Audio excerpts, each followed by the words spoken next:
Hello friends, welcome to my channel. This is CA Rakhi Agarwal.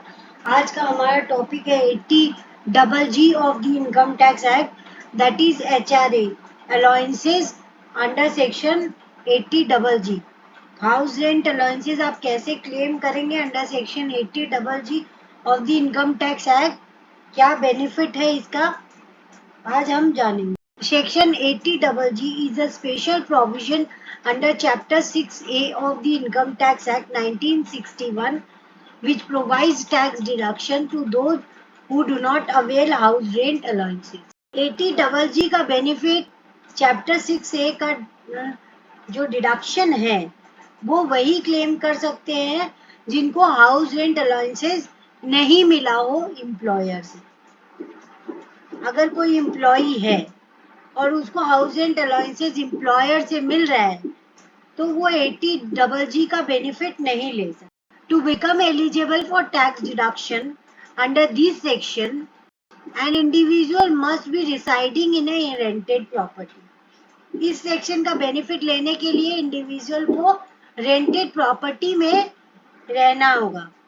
To become eligible for deduction under this section individual must be residing in a rented property. Rented property पे अगर वो रह रहा है तो उसको 80GG का benefit मिल जाएगा, लेकिन कुछ कंडीशंस है वो आज हम जाने। Further more, his or her employer should not provide a home rent allowances, that is house rent allowances, as a part of monthly compensation. अगर एम्प्लॉयर आपको सैलरी का पार्ट देता है, सैलरी में इंक्लूड करके HRA देता है, हाउस रेंट अलाउंसेस देता है, तब आप 80GG का बेनिफिट नहीं लिए।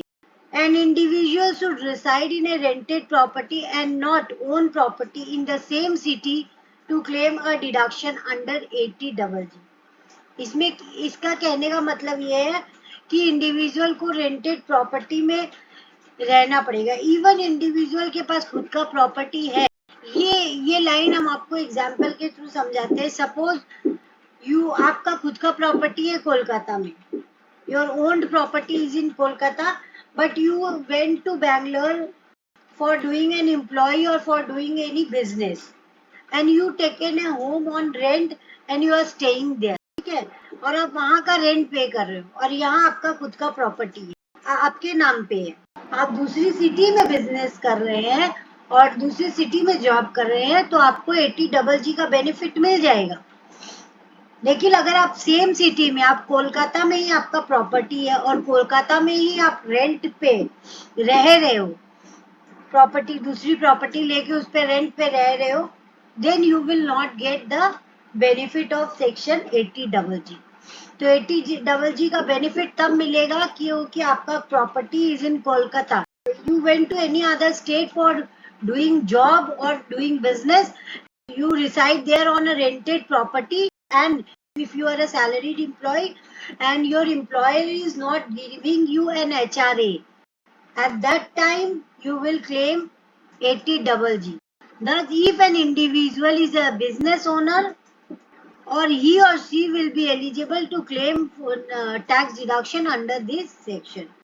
इंडिविजुअल या तो बिजनेस ओनर हो या सैलरीड एम्प्लॉय हो, वो सैलरीड एम्प्लॉय जिनको HRA नहीं मिल रहा है अपने एम्प्लॉयर से, वो क्लेम कर सकते हैं 80GG का बेनिफिट। सपोज वो बिजनेस कर रहे हैं और वो पेरेंट की प्रॉपर्टी में रह रहे हैं, अपनी पेरेंट्स की, तो उनको एक रेंट एग्रीमेंट और अपने पेरेंट को रेंट पे कर रहे हैं, जो कि एक टैक्स प्लानिंग है, एक अच्छा टैक्स प्लानिंग है कि अपने पेरेंट को वो रेंट पे कर रहे हैं और एग्रीमेंट बाकायदा रेंटल एग्रीमेंट है कि हम लोग पेरेंट की प्रॉपर्टी में रह रहे हैं और उनको रेंट पे कर रहे हैं, तो पेरेंट के हैंड में वो टैक्सेबल होगा एज अ रेंटल इनकम और ये अपने बुक्स में रेंट पेड और इसका 80GG में डिडक्शन क्लेम करेंगे the person who is paying the rent to the parent if they are staying in the parent property. Proper rental agreement होना चाहिए। If an individual is a business owner, he or she will be eligible to claim tax deduction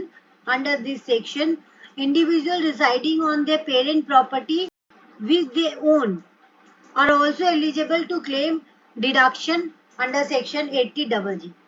80GG का benefit लेने के लिए पहले तो आपके नाम पे ओन प्रॉपर्टी नहीं होनी चाहिए, आप जहाँ रह रहे हो उस सिटी में आपके नाम पे ओन प्रॉपर्टी नहीं होनी चाहिए, जिस पे रह रहे हो वो रेंटेड प्रॉपर्टी है, तो रेंटेड प्रॉपर्टी का आप 80GG में बेनिफिट ले सकते हो। If you are salaried employ और आपका HRA मिल रहा है, आपके एम्प्लॉयर से हाउस रेंट अलाउंसेस मिल रहा है, 80GG में नहीं क्लेम कर सकते, उसका अलाउंसेस का बेनिफिट आपको सैलरी में मिलेगा। आपको ऑलरेडी हाउस रेंट अलाउंसेस का डिडक्शन मिल रहा है, तो आप डुअल डिडक्शन नहीं लो। और इंडिविजुअल अगर अपनी पेरेंट की प्रॉपर्टी में रह रहा है और वो पेरेंट के नाम पे है और वो पेरेंट को रेंट पे कर रहा है, तो he must have an rental agreement with the parent. तो क्या होगा कि आप रेंटल एग्रीमेंट के थ्रू आप प्रॉपर डॉक्यूमेंटेशन रहेगा, आप 80GG का बेनिफिट ले सकते हो for the amount you are paying to the parent, और वो अपनी बुक्स में इनकम दिखाएंगे और उनके बुक्स में टैक्सेबल होगा while filing their ITR. Non-resident Indian are also eligible to claim tax benefit under these provisions. अगर नॉन रेसिडेंट इंडियन है, NRI है, वो भी क्लेम कर सकता है इस बेनिफिट को। However, they must be paying rent for the property in India to apply for the same. अगर NRI है, located outside India, बट वो एक प्रॉपर्टी इंडिया में ले रखा है on a rent purpose, for a renting, और उसपे वो रेंट पे कर रहा है, तो वो भी 80GG का बेनिफिट ले सकते। Both the HRA exemption and 80GG deduction would be available under the old regime, not under the new tax regime. आपको HRA का बेनिफिट ओल्ड रिजीम में ही, हाउस रेंट अलाउंसेस का बेनिफिट भी ओल्ड रिजीम में ही मिलेगा और 80GG का benefit भी ओल्ड रिजीम में ही मिलेगा। न्यू रिजीम में कोई डिडक्शन अलाउड नहीं किया है गवर्नमेंट ने, सिर्फ एक स्टैंडर्ड डिडक्शन है, वो भी 50,000 का, और न्यू टैक्स रिजीम में कोई डिडक्शन अलाउड नहीं है। Now eligibility for claiming deduction under section 80GG। क्या एलिजिबिलिटी है? A tax payer must fulfill the following condition to claim a deduction under section 80GG. Tax payer को ये सब condition fulfil करना पड़ेगा while claiming their deduction under section 80GG. Conditions है, only individual and HUF are eligible to claim this deduction. Company है, partnership है, LLP है, AOP है, BOI है, cannot avail this deduction the same tax deduction upon paying rent in a given financial year. वो अपने expense book करेंगे, वो 80GG का बेनिफिट नहीं ले सकते, ओनली इंडिविजुअल और HUF को ही इसका बेनिफिट मिलता है। Taxpayer should have opt to pay tax under the old tax regime.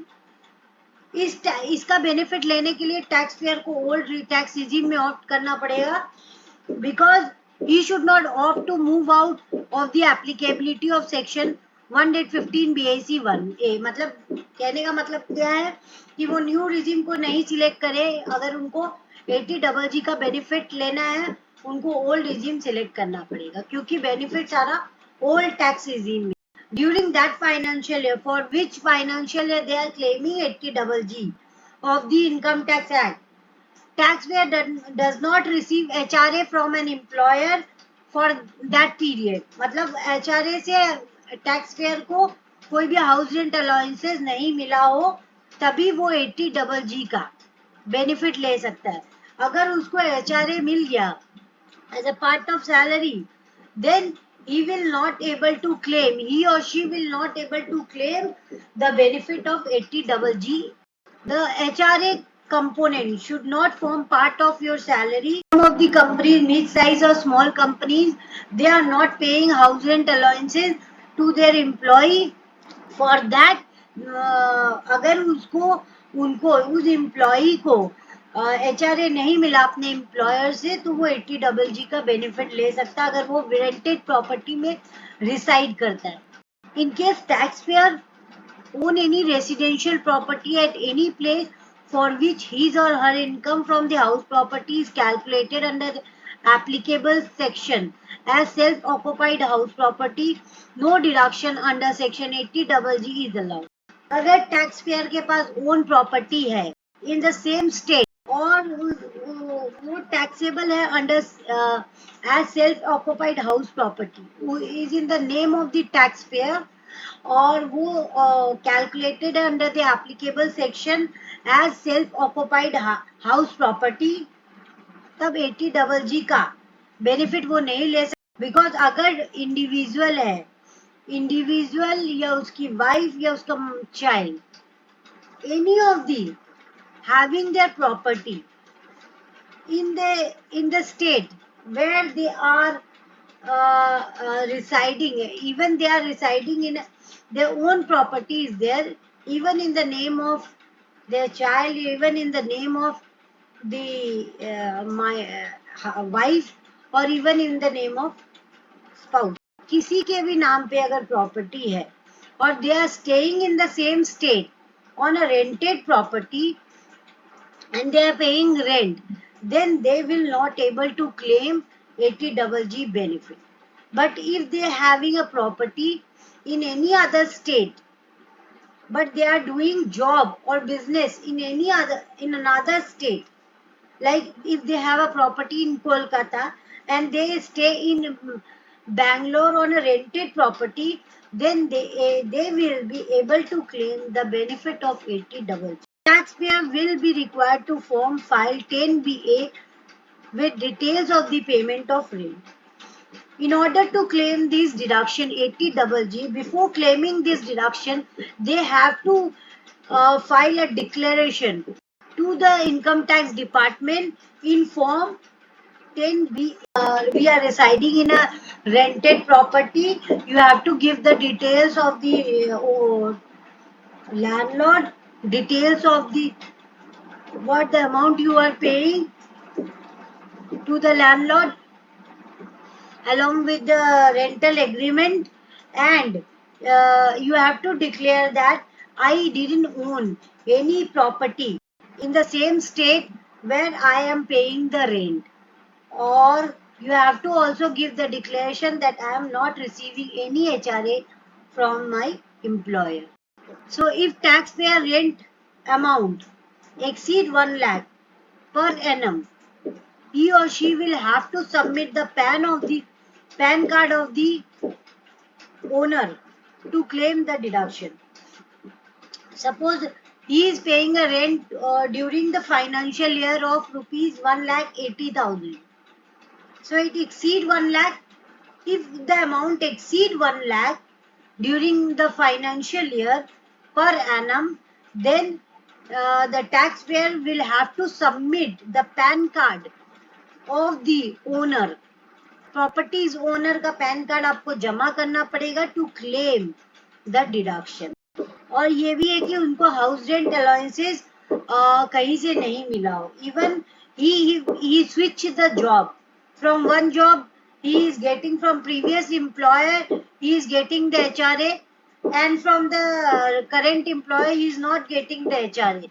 Even though during the part of the financial year he receives the HRA, he will not be able to claim the benefit of 80GGB. If the taxpayer has changed job and receive an HRA deduction from the previous employer in the financial year, then he or she will be ineligible to claim a deduction under this section. So if the taxpayer is receiving part of during the financial year, if he switches the job and if the previous employer is giving an HRA and the current employer is not giving the HRA, then also he will not be able to claim for the part of the financial year 80GGB benefit. Now eligible amount of deduction under 80GGB, that is deduction limit. 80GGB deduction limit and tax deduction under this section are based on the tax rule 2A.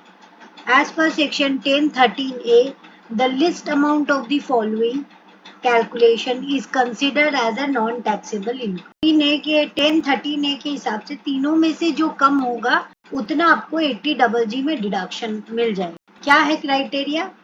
5,000 per month, that is 5,000 into 12, that is 60,000 a year. The yearly rent amount minus 10% of the taxpayer's adjusted total income. अब adjusted total income क्या है?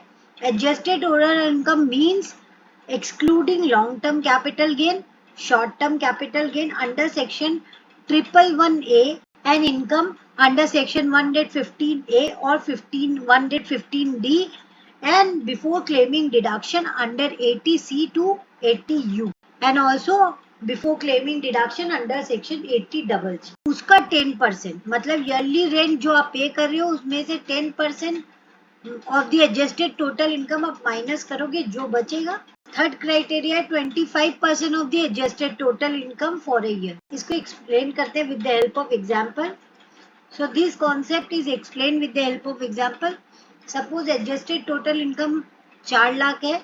Rent paid by the tax payer during the year is 10,000 per month. तो adjusted total income आपका 4 लाख है.